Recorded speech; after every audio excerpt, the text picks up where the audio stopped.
Bonjour et merci de nous joindre pour une demi-heure d'informations sur la nationale, la chaîne mère.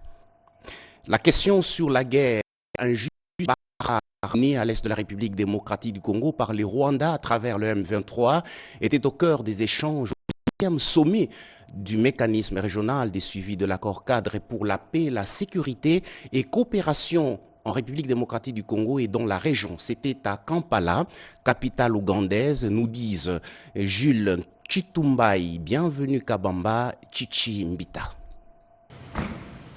Cela fait 12 ans, jour pour jour, depuis que 11 pays, essentiellement les pays voisins de la RDC, créaient le mécanisme régional de suivi de l'accord cadre d'Addis Abeba pour la paix en RDC. 12 ans après, les objectifs sont loin d'être atteints. Bien au contraire, la situation s'est détériorée avec l'occupation d'une partie de la RDC par le Rwanda. C'est dans ce contexte que l'Ouganda a accueilli ce 12e sommet du mécanisme. Seuls des chefs d'État ont participé à ces sommets. Les sortants, Évariste Ndayishimiye et l'entrant Yoweri Museveni. Le chef d'État Félix Antoine Tshisekedi Tshilombo a été représenté par le ministre d'État aux Affaires étrangères, Thérèse Kayukwamba. Devant ces délégués de haut niveau, au nom des femmes et jeunes de la RDC, Mme Joséphine Kanga Kondé a livré un message pathétique. La nomination de 2 éminentes femmes au sein du groupe de facilitateurs pour le processus CAE-SADC. Cela marque une étape significative et louable vers la reconnaissance et l'institutionnalisation du leadership et de la participation des femmes dans le processus de paix et offre une occasion importante de garantir que la voix des femmes de la base soit entendue. Nous, femmes et jeunes de la République démocratique du Congo et de la région, appelons à la mise en œuvre intégrale de la résolution 2773 pour un respect du cessez-le-feu dans les zones sous occupation, demandant l'imposition d'un embargo sur les minerais exportés frauduleusement de la RDC aux fins de couper les sources de financement des groupes armés.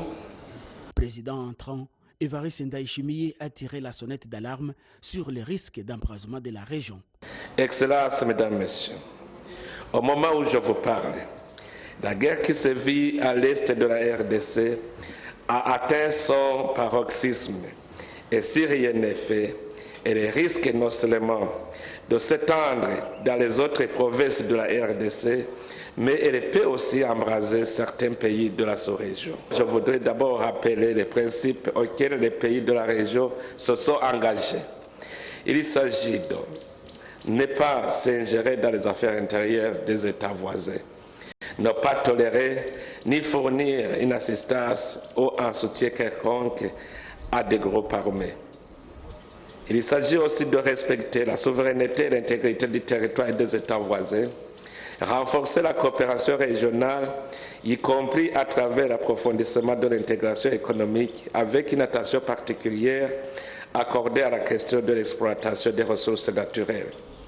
Il s'agit aussi de ne pas héberger ni fournir une protection de quelque nature que ce soit aux personnes accusées de crimes de guerre, de crimes contre l'humanité, d'actes de génocide ou de crimes d'agression, ou aux personnes sous régime de sanctions des Nations Unies. Et en fait, il s'agit de faciliter l'administration de la justice grâce à la coopération judiciaire dans la sous-région. Pour cette année, la présidence est confiée au doyen Yoweri Museveni. Il a la lourde charge de réussir là où ses prédécesseurs ont échoué. Chaque année, les chefs d'État du mécanisme se réunissent pour évaluer les avancées de ces mécanismes. Aujourd'hui, force est de constater que ce mécanisme a échoué car sur le terrain, la situation s'est détériorée avec l'occupation d'une partie du pays par l'armée rwandaise. Face à l'évidence signée en 2013, cet accord vise à promouvoir la paix, la sécurité et la coopération en RDC et dans la région des Grands Lacs, en mettant l'accent sur la résolution des conflits armés et la protection des droits humains. Le chef de l'État et président de la République, Félix Antoine Tshisekedi Tshilombo, a rendu les derniers hommages à José Mukwayanzo, décédé le 10 mai dernier à Bruxelles. Il était accompagné de la première dame, Denise Nyakirou. Blandine Zovo Koko Molicho, reportage. Ce fut un moment poignant et chargé d'émotions. Monsieur José Mukwayanzo Bouolkor Saï, affectueusement appelé à José Mukwayanzo, figure bien connue des milieux associatifs quinois et mécène des jeunes talents, connu pour sa générosité légendaire, a été arraché de manière inopinée à l'affection de sa famille et de ses proches. À l'esplanade du Palais du Peuple, où des amis, proches, membres de famille et sympathisants se sont réunis pour célébrer la vie de cet homme qui a marqué plusieurs générations, la tristesse. C'est sous une fine pluie qui a arrosé la capitale que le président de la République, accompagné la distinguée première dame Denise Nyakirou Tshisekedi, est arrivé pour rendre un dernier hommage à ce digne fils qui a longtemps servi son pays comme cadre au sein de l'administration.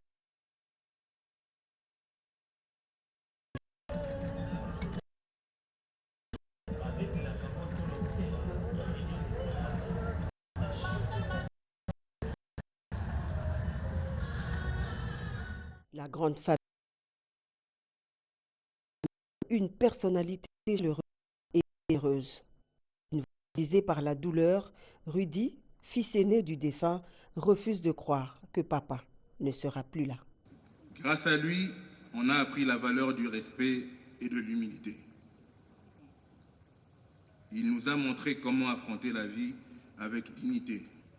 Merci papa pour tes bienfaits, ton amour inconditionnel et ta présence. Tu vivras à jamais dans nos cœurs. Je t'aime, papa. Né le 31 août 1967 à Kinshasa, José Mukwayanzo a fait ses études primaires et universitaires en Belgique. Il poursuivit ensuite ses études supérieures dans son pays, la République démocratique du Congo, à l'École nationale des finances, option finances publiques, qui lui ouvrit les portes d'une longue carrière comme cadre de direction à la DGRAD et à l'ONEM, avant de se lancer dans l'entrepreneuriat pour susciter l'émergence socio-économique de la jeunesse congolaise.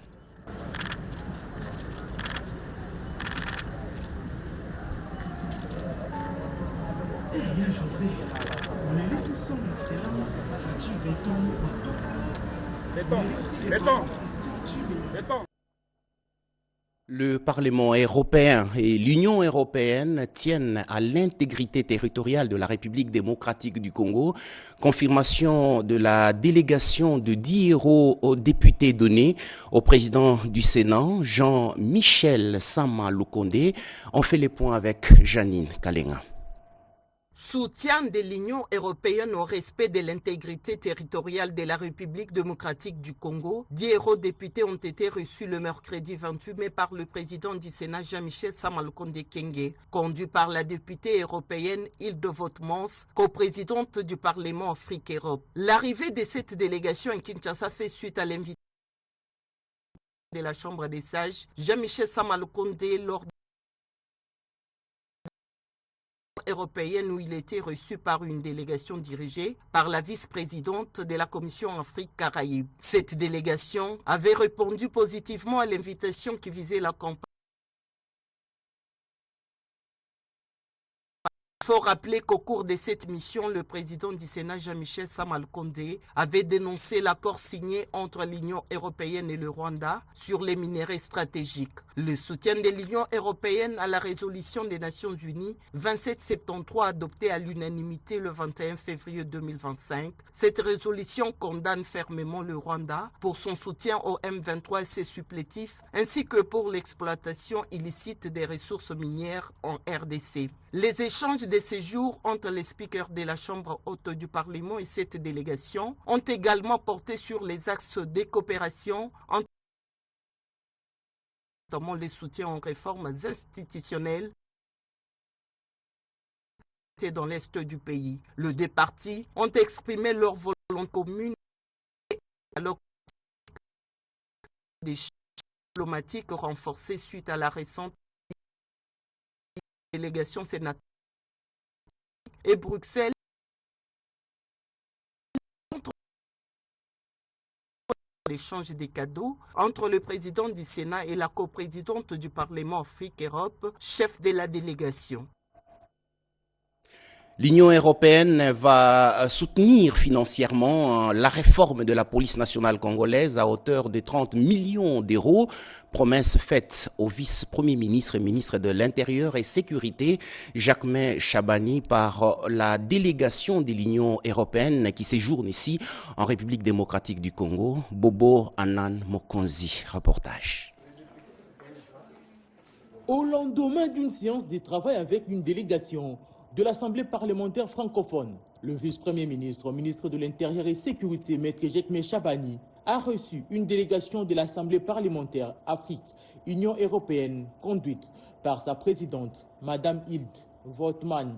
En mission officielle à Kinshasa, ces parlementaires européens, porteurs d'un message de paix en faveur de la République démocratique du Congo, ont exprimé l'engagement de l'Union européenne à apporter un appui financier de 30 millions d'euros pour soutenir la réforme de la police nationale congolaise. Cette réforme ambitieuse, dont le projet de loi de programmation pour sa mise en œuvre a récemment été déclaré recevable à l'Assemblée nationale, vise à professionnaliser les forces de police à travers le recrutement et la formation de 90 000 nouveaux agents sur 5 ans, la mise à la retraite de 10 000 policiers, l'équipement adéquat des unités, ainsi que la construction et la réhabilitation des infrastructures de la PNC. Les échanges ont également porté sur la situation sécuritaire préoccupante dans l'est de la République démocratique du Congo, le processus électoral, ainsi que la protection des femmes des zones occupées par l'armée rwandaise. Ces rencontres successives témoignent les intérêts de la communauté internationale pour la stabilité de la République démocratique du Congo et le renforcement des institutions républicaines. La visite d'inspection dans les provinces de la République démocratique du Congo se poursuit sans désemparer à l'étape de la province du Kasaï. La chef du gouvernement central, Judith Souminois, a inspecté plusieurs infrastructures, ponts, hôpitaux, chantiers inachevés. La première ministre dit avoir de réponses concrètes aux différents problèmes sociaux rencontrés sur place pour les comptes de la RTNC Chimène Dondo. Pompon Umba, Joe Koukou. Chapa, dans l'ouest du pays, la première ministre Judith Suminwa Tuluka a plongé mardi 27 mai dans les urgences du côté. C'est sous un soleil pesant que Judith a entamé sa visite sur la RN1 à 119 km de Tshikapa, les ponts Luange. Judith Suminwa Tuluka s'est rendue sur place tout à une action plus. D'abord, la première chose, le constat, c'est de dire, en termes d'infrastructure, particulièrement les routes, quand on commence quelque chose, il faut s'assurer qu'on l'a bien exécuté pour qu'on n'ait pas des problèmes par la suite. On voit avec le pont Luangi, on a fait le pont, on a mis les murs de soutènement, mais on n'avait pas pensé qu'il faudrait peut-être bétonner ces murs-là pour éviter que ça disparaisse. Ben, le mur, il est parti. Donc maintenant, il faut trouver les financements pour pouvoir consolider les murs et aussi consolider le pont parce qu'il n'y a pas eu de maintenance. Donc tout ça, ça fait partie des problèmes qu'on rencontre tous les jours dans notre pays. Ça fait des années que ça se passe. Et aujourd'hui, à un moment donné, il faut agir parce que sinon, on risque de tout perdre. Donc on en est là. Les structures sanitaires ont ensuite retenu son attention. L'hôpital général de Tshikapa et la zone de santé de Kanzala.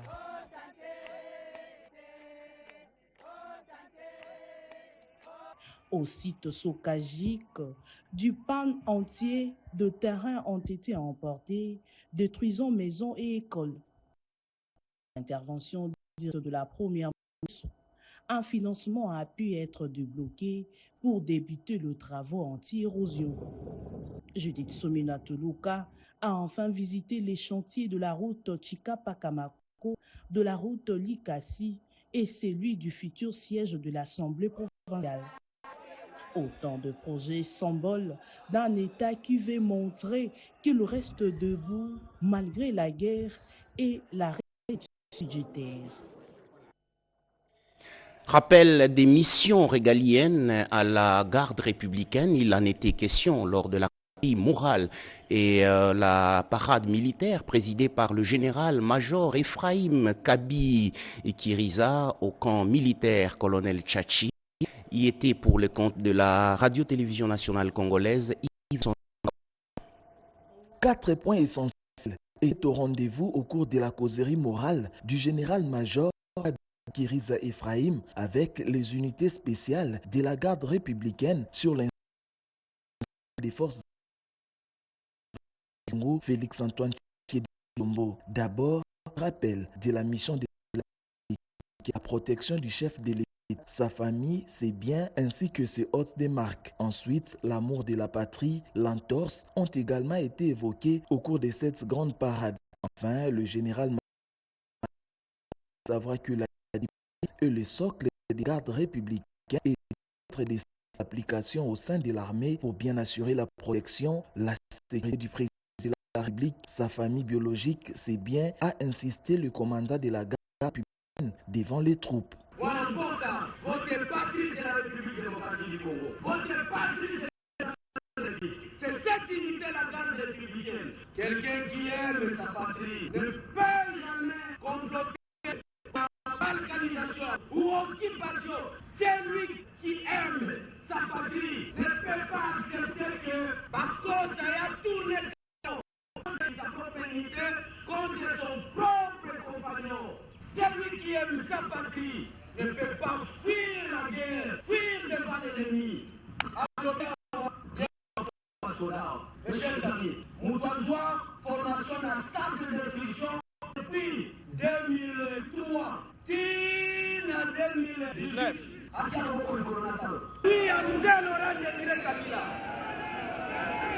Pourquoi me dire? Et là où on forme les chefs de temps pour commander la unité. Et Tikala qui cause à la table pour le côté. C'est maintenant que vous allez vous officier, sous l'état pour la besoin, par plateau, par compagnie. Maintenant. D'un ton ferme, le combat de la républicaine, le général-major Ephraim Kabi Kiriza a particulièrement appelé ses troupes à la vigilance pour déjouer toute manipulation des politiciens véreux en mal des positionnements. Il a rappelé la devise des forces armées de la République du Congo, ne pas trahir le Congo. Pour lui, le salaire de la trahison, c'est la mort, parce que la patrie n'est pas le traître. Le haut magistrat du près le Conseil d'État ont renforcé leurs capacités sur les techniques de l'intelligence artificielle générative dans le respect des exigences légales, institutionnelles et déontologiques. Jacques Kabouaba, reportage. Ces hauts magistrats du parquet général près le Conseil d'État ont pu être initiés à l'utilisation des outils d'intelligence artificielle générative dans un cadre exclusivement juridique. La particularité reposait principalement sur la rédaction, la recherche et l'analyse juridique. Cette intelligence artificielle est incontournable aujourd'hui. On a découvert qu'en posant des questions par cet outil, on a eu beaucoup de réponses et il y a eu tout un éventail d'exercices qu'on a fait et ça a amené à maîtriser, et c'est parce qu'aujourd'hui, les fondamentaux de l'intelligence artificielle et surtout dans notre domaine du droit judiciaire. Pour cette journée, les sessions ont mis en exergue notamment les premières applications juridiques et l'atelier pratique individuel. Le professeur Jean-Paul Mokolo-Kokesha, procureur général près le Conseil d'État, revient sur les motivations de cette session. Nous avons accepté de recevoir cette formation pour nous permettre d'être à la page.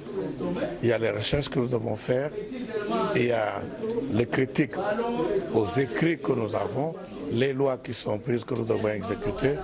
Nous avons besoin les arrêtés de ministres que nous sommes en train d'examiner, les actes administratifs que nous sommes en train d'examiner, de pouvoir apporter des innovations substantielles sur tout ce que nous faisons, parce qu'on ne peut plus se passer de l'intelligence artificielle. L'intelligence humaine seule ne suffit pas. L'intelligence artificielle est un support important dans la formation de chacun de nous. In fine, d'après les résultats attendus, ces hauts magistrats seront en mesure, entre autres, d'identifier des cas d'usage réalistes dans le cadre de leur mission, appliquer ces technologies de manière responsable, éthique et conforme aux obligations institutionnelles. Katouba, mon pays natal, c'est l'intitulé de l'ouvrage du sénateur et professeur ordinaire Christian Nkunda Mutoki qui a été porté sous le fonds baptismaux à Lubumbashi. C'est dire que les rayons des bibliothèques de la République démocratique du Congo viennent de s'enrichir. Regardez. C'est devant un public composé des professeurs, d'étudiants et des passionnés des lettres que le professeur sénateur Christian Nkunda Mutoki a procédé ce mardi 27 mai 2025 au vernissage de son 14e ouvrage littéraire intitulé Katumba, mon pays natal. L'événement s'est déroulé dans l'amphithéâtre 1 de la faculté des lettres et sciences humaines de l'université de Lubumbashi dans une ambiance à la fois solennelle et richement littéraire. Dans cet ouvrage, l'auteur revient sur les souvenirs et paysages de la commune de Katumba, son lieu de naissance qu'il graisse avec une plume empreinte de nostalgie et de fierté identitaire. Ces rendez-vous littéraires étaient marqués aussi par un échange entre l'auteur et l'assistance. Vouloir dire un mot sur le pays, entre guillemets, qui m'a vu naître, ma ville natale, c'est un plaisir inouï. Parce que nous avons tant enseigné d'autres pays, nous avons parlé des autres contrées du monde, et pourquoi pas maintenant commencer à produire des œuvres durables sur nos propres contrées. Dans un geste de générosité, plusieurs centaines d'exemplaires des livres Katumba, mon pays natal, a été distribué au public. Quittons la province du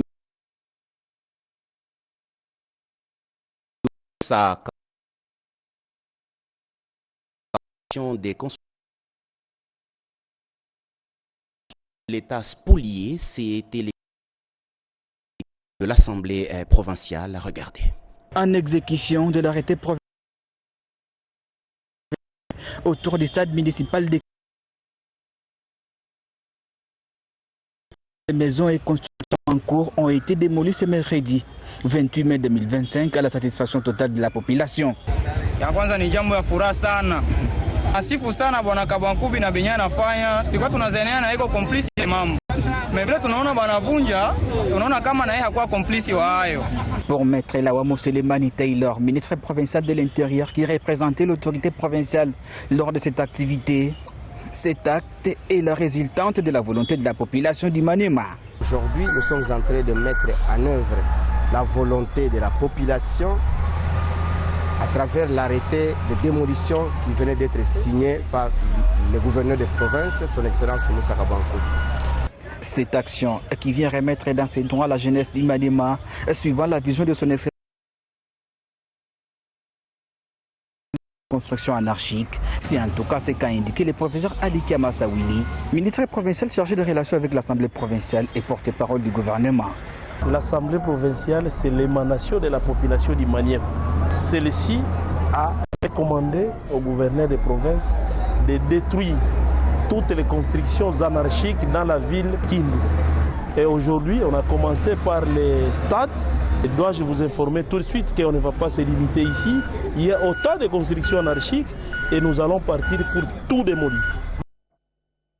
Puis ces hommages rendus au chef de l'État Félix-Antoine Tshisekedi Tshilombo par l'honorable Samuel Ndegba, député national élu de la ville d'Issiro pour plusieurs réalisations, notamment la réhabilitation de la voirie urbaine. Le récit est de Nathalie Mboula.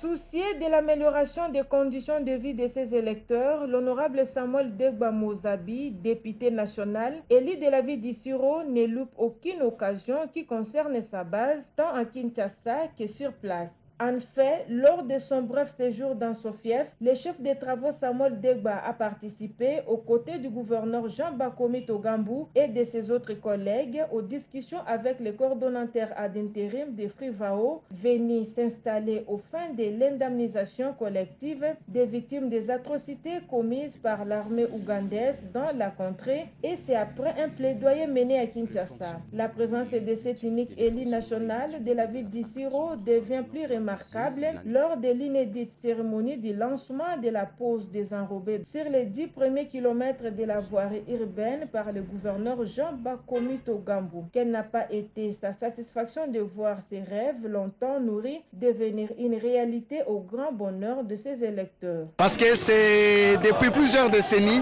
qu'il n'y a jamais eu cet événement. Donc les enfants du Siro, moi également, c'est ma première fois de voir dans la ville où je suis né. Aujourd'hui, je suis député national dans la ville du Siro et voir un exécutif matérialiser l'asphaltage de la ville. Vraiment, c'est un honneur pour nous parce que sous notre mandat, on notera que un gouverneur est passé et Samuel Degba était député de la ville du Siro, il y a eu asphalte. Avant de regagner l'hémicycle, l'économiste et député national Samuel Degba Mozabi, avec certains de ses collègues élus du Haut-Touélé, dans un entretien avec la presse, réitère son soutien au chef de l'État et au gouverneur Jean Bakomi Togambou, dont la conjugaison d'efforts participe au développement de sa base. À la population du Siro, dit-il, de faire confiance à toutes ces autorités. Le fonctionnement et l'utilité de la facture normalisée, il en était question dans l'atelier organisé dans la province du Lualaba, un peu plus loin de celle du Haut-Touélé. Plus de détails dans ce reportage. La Fédération des entreprises du Congo, groupement provincial du Lualaba, adhère à la vision du chef de l'État à travers la réforme de la facture normalisée. Ça consiste à rendre obligatoire l'utilisation par tous les contribuables qui sont concernés des dispositions électroniques fiscaux pour délivrer des factures normalisées en période de vente des biens et services en République démocratique du Congo. La Direction générale des impôts, à travers une délégation venue de Kinshasa et celle venue de Lubumbashi, a trouvé nécessaire d'accompagner les membres de la FEC dans cette réforme à l'occasion d'une matinée de formation. Motif de satisfaction pour le président de la FEC, groupement provincial du Lualaba, Germain Pungwe. Votre présence témoigne d'un engagement fort pour la mobilisation du cadre fiscal et pour l'accompagnement des entreprises dans cette transition vers la facture normalisée. À lui de revenir sur la portée des enjeux majeurs de cette réforme. L'amélioration du cadre fiscal et la modernisation des outils de gestion sont des enjeux majeurs pour assurer la transparence, la traçabilité et l'efficacité des transactions commerciales dans notre pays. C'est donc dans cette dynamique que la mise en œuvre de la facture normalisée s'inscrit, en partenariat avec le ministère national des Finances et la Direction générale des impôts. La Fédération des entreprises du Congo, groupement provincial du Lualaba, a ainsi trouvé très intéressante cette réforme, tout en souhaitant qu'il y ait d'autres séances pour sa mise en œuvre. Les autorités et Roubero invités à encadrer les groupes d'autodéfense des hippopotames qui sèment la mort dans la province du Tanganyika. La revue de presse de ce jeudi 29 mai est constituée entre autres de ces sujets dans une sélection et présentation de Jean-Pierre Ndolo Demazou, Jires Tofunje.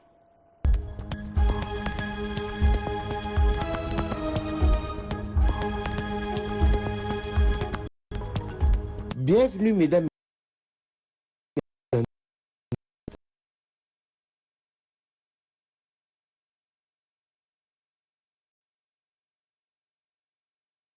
Objectif point Bissimouache politique du RDF 1-23 dimanche 25 mai 2025 à Goma ne laisse plus place à l'ambiguïté. Ce dernier affirme que la rébellion ne revendique pas des solutions au gouvernement de Kinshasa a quitté l'étape de la revendication et est actuellement un mouvement de libération. Bissimoa affirme qu'ils n'ont pas un cahier de revendication à présenter à Kinshasa, mais des problèmes à résoudre avec ou sans Kinshasa. Le RDF 1-23 ne se présente plus comme une rébellion en quête des négociations, mais comme une entité politique armée prête à s'imposer comme une alternative à Kinshasa par la force si nécessaire. Insécurité à Lubero, la société civile plaide pour l'encadrement des groupes d'autodéfense aux côtés des forces de sécurité, rapporte le potentiel.cd. Face aux défis sécuritaires persistants dans le territoire de Lubero, la nouvelle société civile congolaise insiste sur la nécessité d'un encadrement rigoureux des groupes armés d'autodéfense qui collaborent avec les forces armées de la République démocratique du Congo et l'armée ougandaise dans la traque des rebelles ADF. Sud Kivu, arrivé à Bukavu, des items des épreuves de l'ENAFEP et de hors-session de l'ESITA, annonce actualité.cd. L'inspecteur principal provincial de la province éducationnelle Sud Kivu 1 confirme la réception des items pour les épreuves de certification de l'examen national de fin d'études primaires et celle de la hors-session de l'examen d'État. Jean-Marie Moyessi annonce également sa distribution dans différents pôles de la province du Sud Kivu.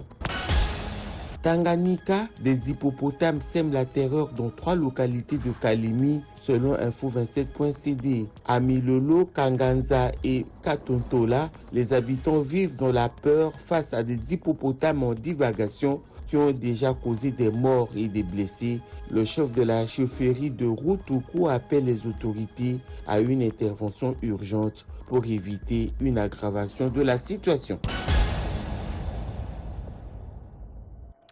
Si vous avez aimé votre journal de 13h, le plaisir est partagé. La prochaine édition, c'est à 19h dans une présentation de Joël Makela. Mesdames, messieurs, au nom de l'équipe qui m'a servi de béquille pour vous présenter cette édition, je vous souhaite une excellente journée en compagnie de la chaîne nationale, la chaîne mère.